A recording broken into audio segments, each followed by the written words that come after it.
I have a Toyaholic video planned, which is going to require, in my classic style, some location shooting, some narration, telling this story, then this story, then this story, tracking down some antique furniture.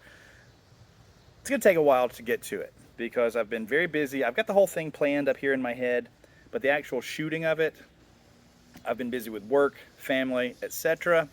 So I have not had a chance to begin filming it. But the finale of the video will be the unboxing of this right here. And I'm frankly tired of waiting. So this video will just be the unboxing portion. And maybe someday I'll edit it into the grander vision. So let's not wait any longer, because I actually got this a couple of weeks ago. Saw the auction for it one morning. Buy it now. Price that was in my range. Showed it to my wife, and she said, "I'll go in half with you." What? So she gave me a little less than half of the final price, which was fine with me, more than I expected to be granted. So here we go. And a vintage Star Wars item that I have never owned. And in fact, that was my knife. In fact, I think I've only held one of these in my hands one time. Lots of postal tape on this. Very well protected. If it survived the freezing process, that is. Alright, you look important. Let you guys have the view of what I'm seeing here. Well, kudos on the wrapping job, my friend. Wow. And no packing peanuts either. So, yeah, that's neat. As near as I can tell, all the parts are accounted for. I'm going to have to look online. And first comparison we'll make is to the vintage speeder, which is obviously significantly smaller in pretty much every direction. So, very neat. Whereas this has stickers on the console, this one has actually raised sculpting on the console in every location where there's a sticker on this one, and maybe one extra. So, and you've got the grill here for the sonic control. And then this is where the batteries would go. I don't think there are batteries inside of it. I'm just going to peek in there and check. No battery there. But both battery covers are present. And there's the wheel that would turn it around. Awesome.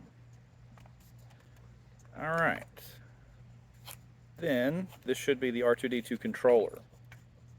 The clicker, I think I've seen it called. There are very few vintage Star Wars items that I've never owned. And so this is one of the few that I can say, wow, I've never owned that until now.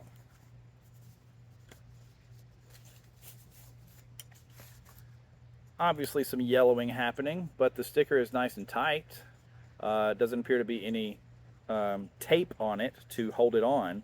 So aside from not being functional and the little bit of yellowing there, that is probably the best example I'm going to find in my price range of a complete sonic controlled land speeder. So all that remains is to put the people in it. They should have a little more leg room in this one, right? Also, you don't want to break the tip off of anybody's lightsaber doing this. So, alright. And then the droids can either go horizontal or vertical, judging from where their pegs are. But I don't want to force them either, for the reasons that you will have heard in the full video. So, sonic controlled land speeder. Added to my vintage Star Wars collection. And a huge thank you to the kid on the motorbike who finally stopped going up and down the street, up and down the street, up and down the street as I was getting the camera set up.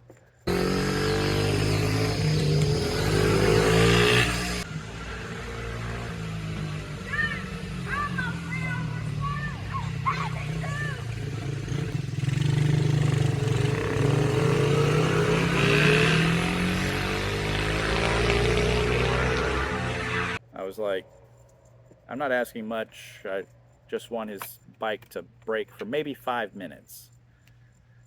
So right after I thought that, it got awfully quiet. So should I feel bad? All right. I've never held a complete one in my hands. Never saw one of these in stores. Didn't know they existed for a few years.